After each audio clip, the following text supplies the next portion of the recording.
Assalamu alaikum. This is Amaima Iftikhar, Chief Executive Officer and founder of Upmark, and today we are going to discuss about some myths and reality of studying abroad. होता क्या है जब studying abroad की journey किसी की भी life में आती है तो there are some students out there जो ये समझते हैं कि हमारे सारी मुश्किलात का जो हल है ना दैट इज़ ओनली कि अगर हम यहाँ से बाहर चले गए और हम वहाँ पे इनरोल्ड हो गए that's it.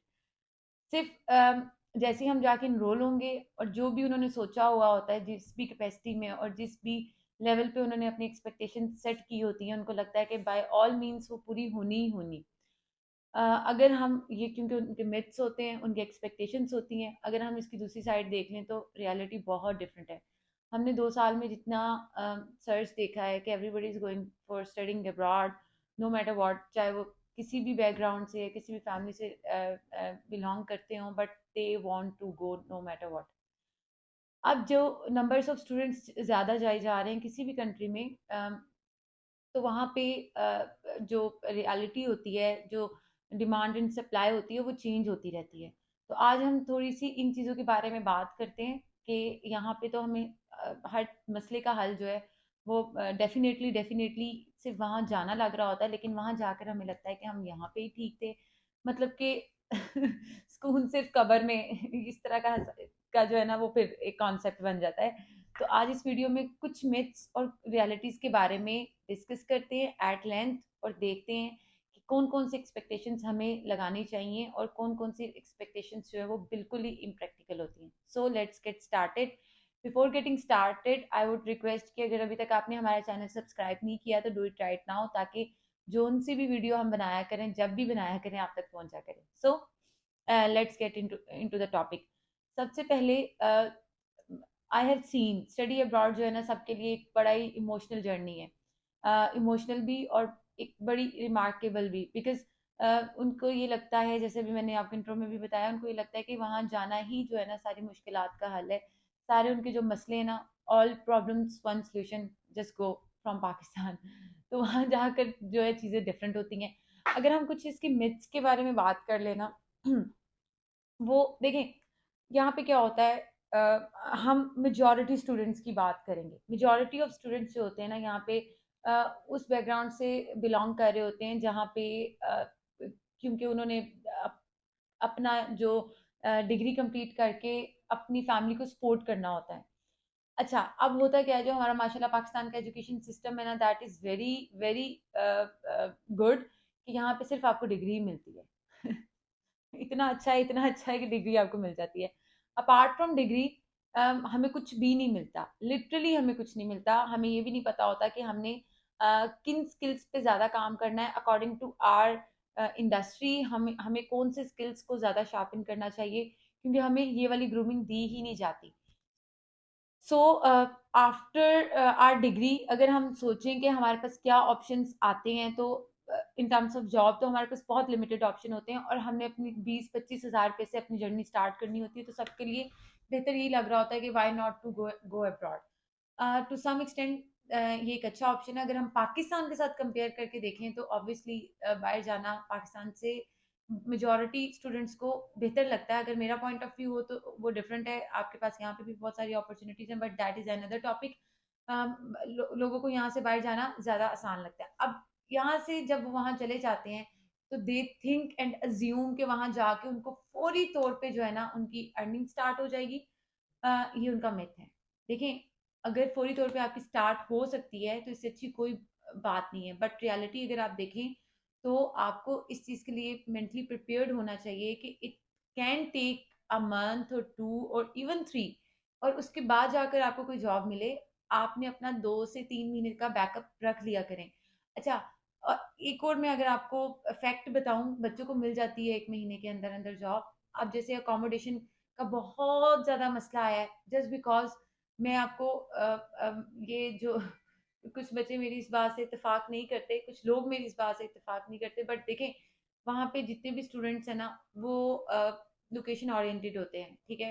Asian students specially जो यहाँ से स्टूडेंट्स जा रहे हैं, यहाँ से या एशिया के जितने भी स्टूडेंट्स हैं, वो जो मेन सिटीज़ हैं वहीं पे जाना प्रेफ़र करते हैं। उनको लगता है कि बस वहीं पे उनको जॉब्स मिलेंगी।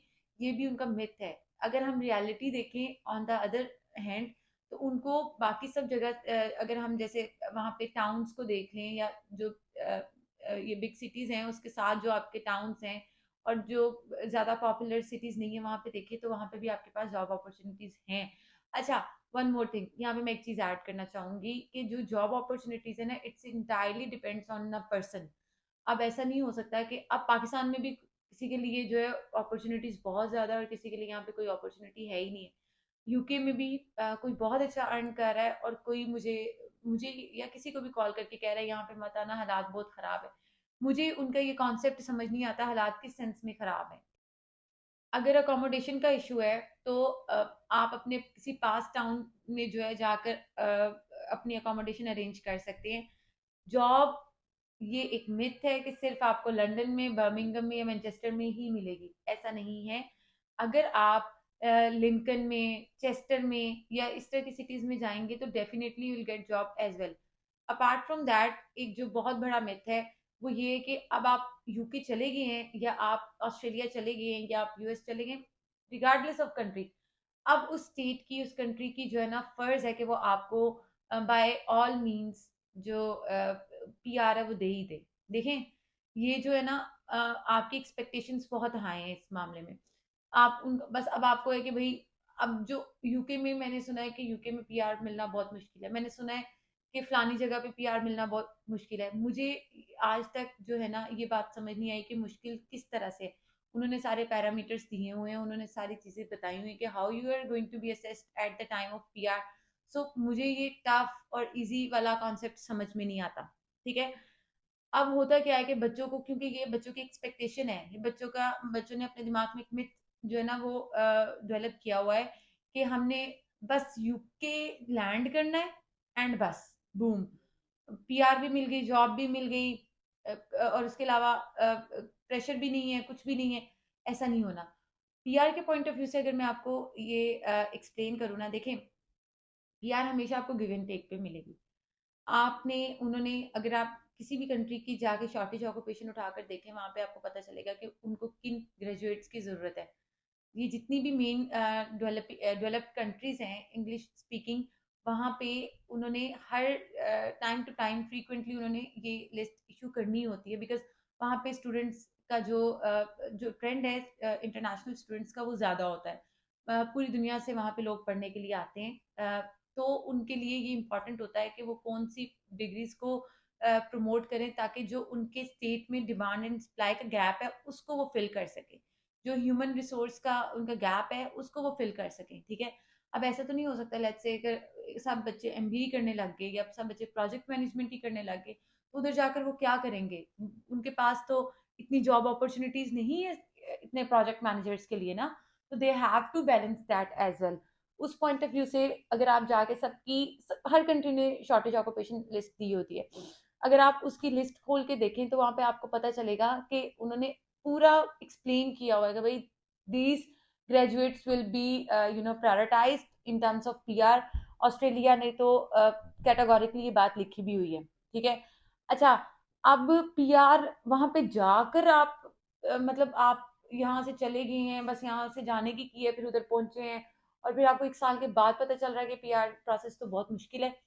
आप अपना डे फर्स्ट से क्यों नहीं उसको प्लान करते? ठीक है, आप रियल टाइम बेसिस पे चीज़ों को देखें ना। वो आपको पीआर क्यों देंगे? क्योंकि आप सिर्फ यूके आए हैं इसलिए? ऐसा तो पॉसिबल नहीं हो सकता ना।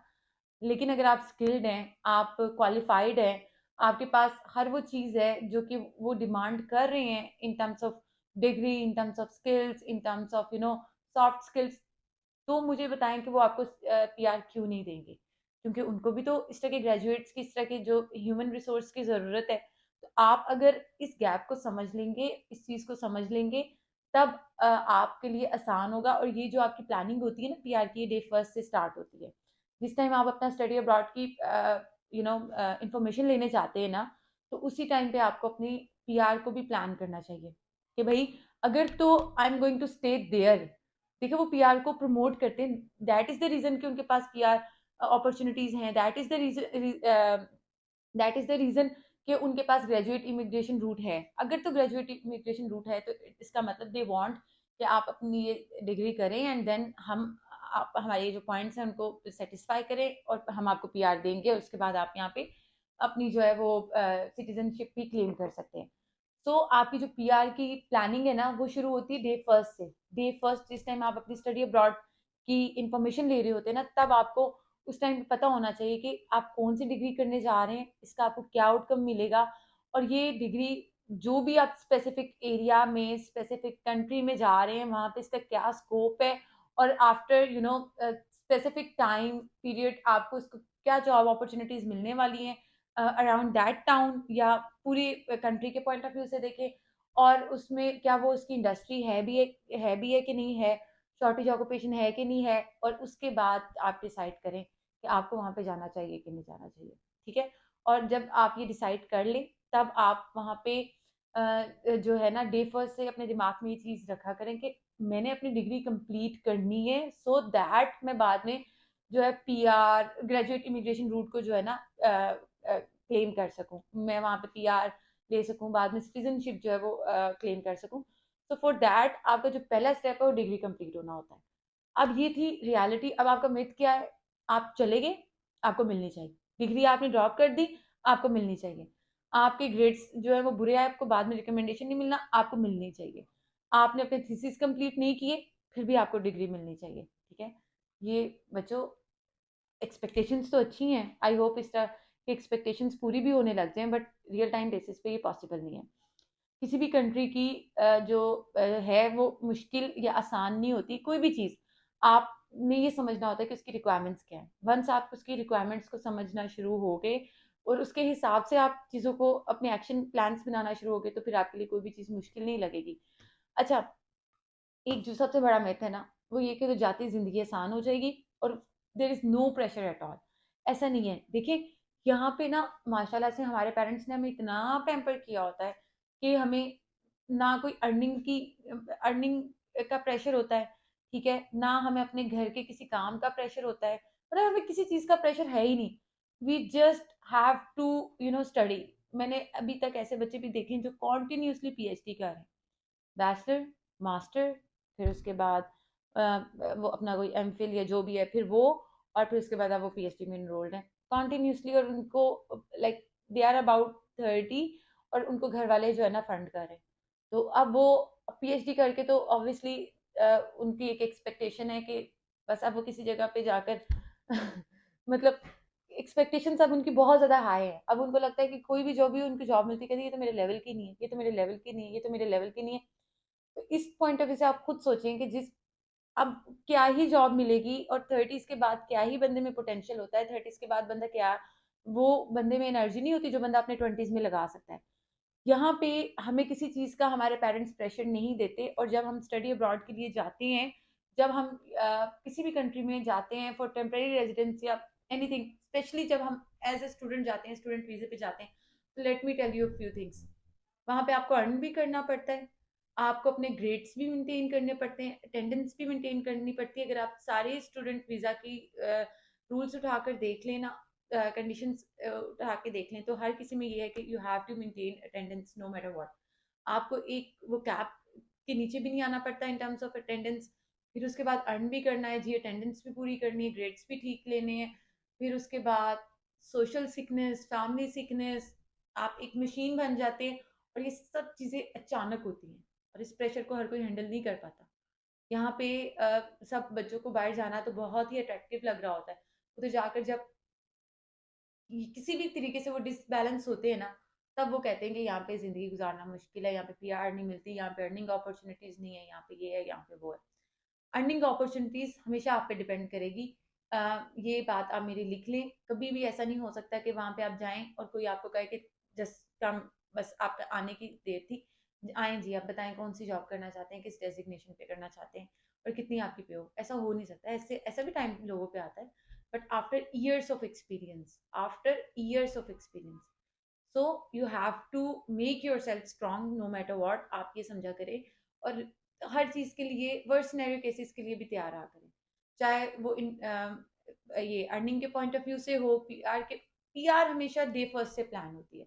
ऐसा नहीं हो सकता कि उधर जाकर आपकी डिग्री कंप्लीट नहीं हो रही है, अब आप कह रहे हैं मुझे पीआर नहीं मिल रही है, अब आपकी कोई डे फर्स्ट से कोई प्लानिंग ही नहीं थी in terms of course and any other thing, और अब आप कह रहे हैं कि यहाँ पे पीआर नहीं मिलती, तो ये आपकी डे फर्स्ट से चीज़ें प्लान होनी चाहिए. So that's all for today.